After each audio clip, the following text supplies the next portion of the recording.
say he's not a spirit, you say he's a spirit. I want to know whether you understand English. I don't know Ghanaian, otherwise I've told you in the Ghanaian language. Okay? A spirit has no flesh and bones. Why does he tell you a spirit has no flesh and bones? Look, it's an axiomatic truth. Everybody agrees. Whether Hindu, Jew, atheist, agnostic, spirit has no flesh and bones. So why must he tell you that?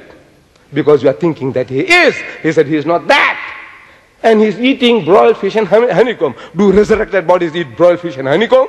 Do they? That when we wake up, Yawmul Qiyamah, everybody eating broiled fish and honeycomb? Is that what it is? So what is this? The man is telling you he is not, and you say, no, he is. I said, this is this.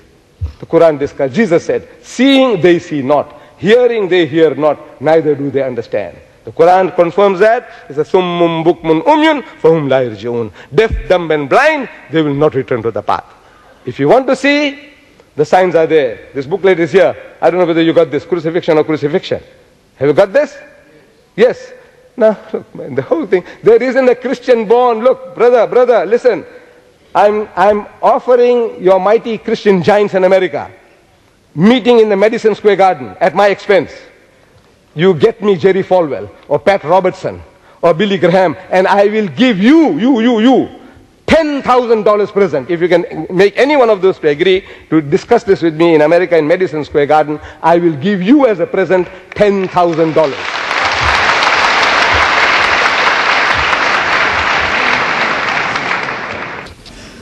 He asked two questions, but I believe it's the same question. First, he mentioned about the Palestinians and about the sling and the stone, and he wished victory for them.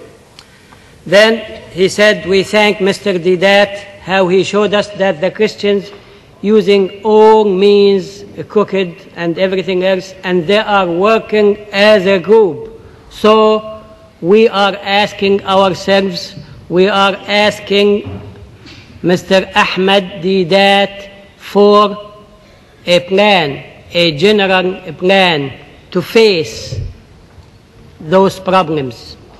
He says that in one of the meetings, Zwimmer, which was taking place in the 70s in the States, millions and millions, hundreds of millions were connected.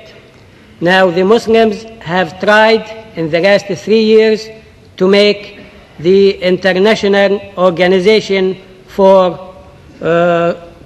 serving the Muslims, let's say. For the last 3 years, they have not collected anything of importance. And he mentioned this verse, Bismillah ar-Rahman ar-Rahim, إن تألمون فإنهم يألمون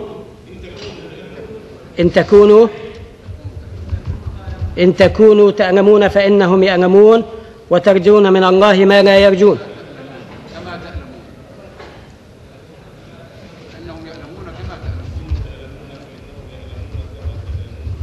بسم الله الرحمن الرحيم إن تكونوا تألمون فإنهم يألمون كما تألمون وترجون من الله ما لا يرجون. If we can try to say the meaning of this, now for the non-Muslims, if we as Muslims are feeling difficulties and pain, well, they are in the same position, and we expect from Allah more than they do. So why not be patient and not put the plan and start working? We are asking Mr. Deedat for this, and we want something like a group, like a school. So the effort should not be individual, it should be something lasting and something that the others can share, and the responsibility can be given on almost everybody.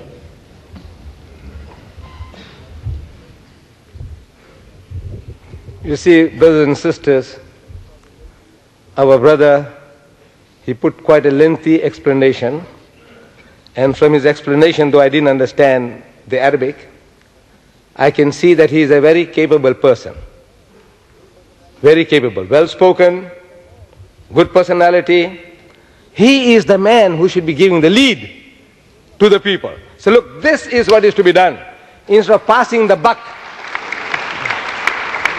passing the buck on to somebody else. You know, somebody must do this and somebody must do that. I say, you know who that somebody is? Is you. The one who speaks, he is the right man.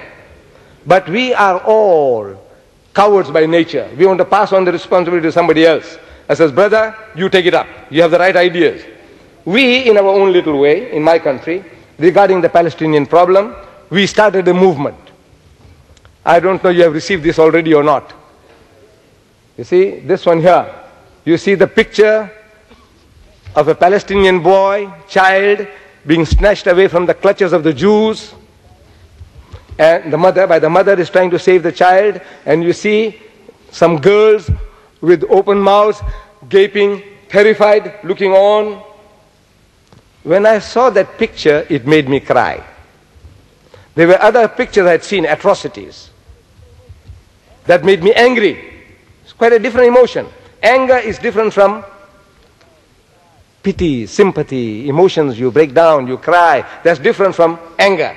This thing made me cry. Then here in this, on this pamphlet that has been given to you,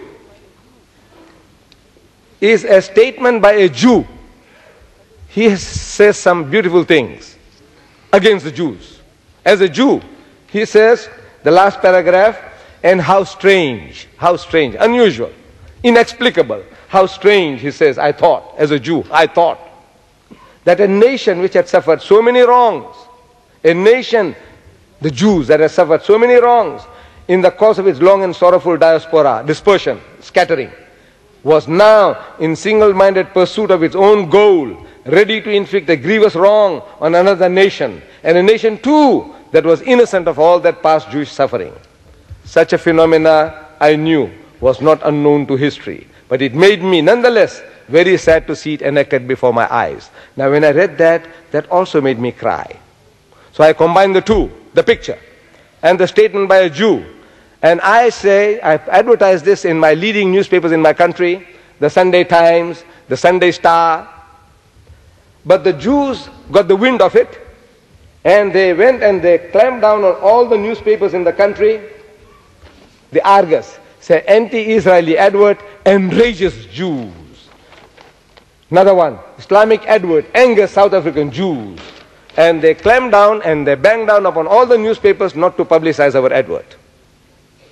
So in other words, we are giving battle to these forces. Now we are giving out here in the Middle East that I want you to look at that picture, give me a caption other than the one that's given. It says face of fear, what fear looks like. Look at the children, the faces, the children, the child, the mother, the girls.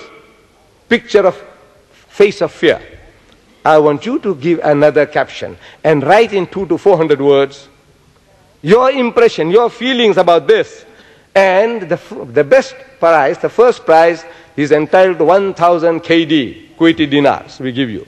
First prize. Second prize, 500 KD. Third prize, 250 KD. And 5 consolation prizes of 50 KDs each. What I want you to do, what I wanted the people to do, and what I want the people in America and England to do, is to think about this problem. See, this is the way of making them to think. Because in the newspaper, if you saw the picture, it says horrible, horrible. And you want to see about football, and you see about the exchange rates for the dollar, and something else, and finish. It's forgotten. But if you look at this picture, because what is all this game about? What is this? I says, man, what is this guy is offering you 1,000 KD? For what? For this. So if you stay on this topic for a little while, it's going to have some effect on you. And we expect this effect to be on the Christian and the Jew. And the Jews, when they saw this, they realized how potent this advert was. The only way was to gag us. They succeeded.